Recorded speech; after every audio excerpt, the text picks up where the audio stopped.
This week, we're going to be in Nevada chasing some elk. I was the lucky guy that drew the tag. It's a backcountry tag in Nevada. It's hard to get an elk tag. It took 11 points for me. Some people have done it with less. It's a tough state to draw in, but it's incredible hunting. We're going to be packing in with the horses and the mules. We're going to be chasing with a bow and arrow. So I think you'll enjoy the show. Let's get to it.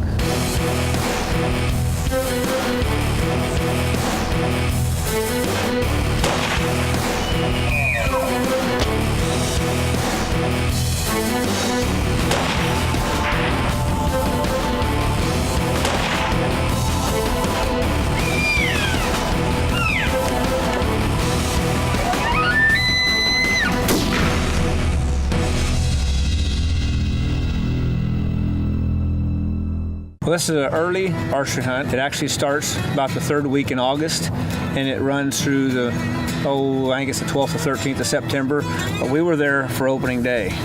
Well, it was a long trip to the trailhead that day. We left before daylight, and we got there after dark. By the time we got the horses and mules taken care of and got some tents set up because of the thunderstorms going on, it was time to crash so we could get up first thing the next morning and head to our camp. Next morning we were up and at it, got the animals all packed and loaded. It's not a real long distance in, so we're gonna have to make a couple of trips. We head in there and start getting camp set up so we could have a little rest that afternoon and kick back with the family and friends. It wasn't actually a couple of trips, it was 5. Robert and I did the packing of the horses and mules for 5 trips in, while Gail and Randy set up camp for us. And by the time we got done, we were pretty whooped. Yeah, it was actually a long day, but it went pretty good. The next morning, the girls, they opened the tent door, and lo and behold, there are several bulls right outside the tent. It's drizzling rain. They're just filming these bulls from actually just opening the tent flap and filming away. They had a great time and didn't have to leave camp.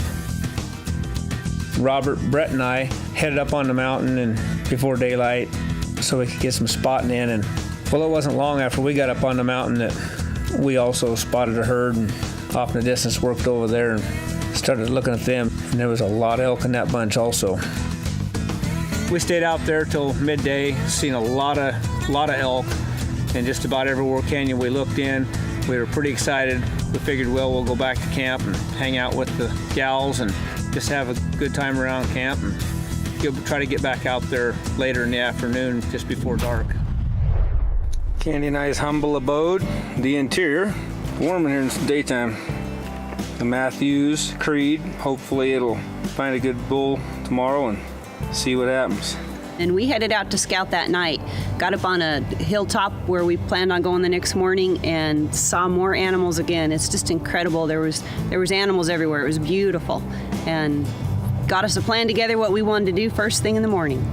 Well, this area in Nevada that we're hunting has been burned off here just several years back, so a lot of the area is nothing but burnt timber, and down the draws you'll find some of the green timber. But the elk, they use that burn just as if it had green needles all over it. That don't seem to bother them a bit. There's a lot of feed in the old burns, so we were definitely using that to our advantage because you can see so good. There was a lot of animals in it. We were up well before daylight, got us some breakfast cooked, put our hiking boots on. We were going to leave the horses in camp this morning. We're going to hike to the top of that rim we went to the night before and see if we could see us some elk. There was elk everywhere. I mean, we spotted a nice group of bulls just right below us, not too far, and I got decisions to make. I know I'm going to be able to hunt for a few days here at the beginning, and then I'm going to be able to come back if I need to. So I got a little picky. And as you can see, we've seen some pretty nice bulls right off the get-go. As you can see, this little group of bulls we're watching, and I fell in love with that white horn bull there, and I just absolutely could not figure out why he wouldn't take that bull. He is a great bull. As you can see, he's still shedding velvet. That's what's hanging on those white horns, she called him the white horn bull. But he was a really nice bull, and there was another bull in this group, another big 6x6, and anywhere else in the country I'd have been putting the sneak on. They're beautiful, good bulls, but I decided at opening morning. So basically we just sat there and everybody glassing. It was fun. It was an exciting morning right there at the crack of daylight, looking at different animals across that big canyon and just sat there in awe and looking at these beautiful creatures.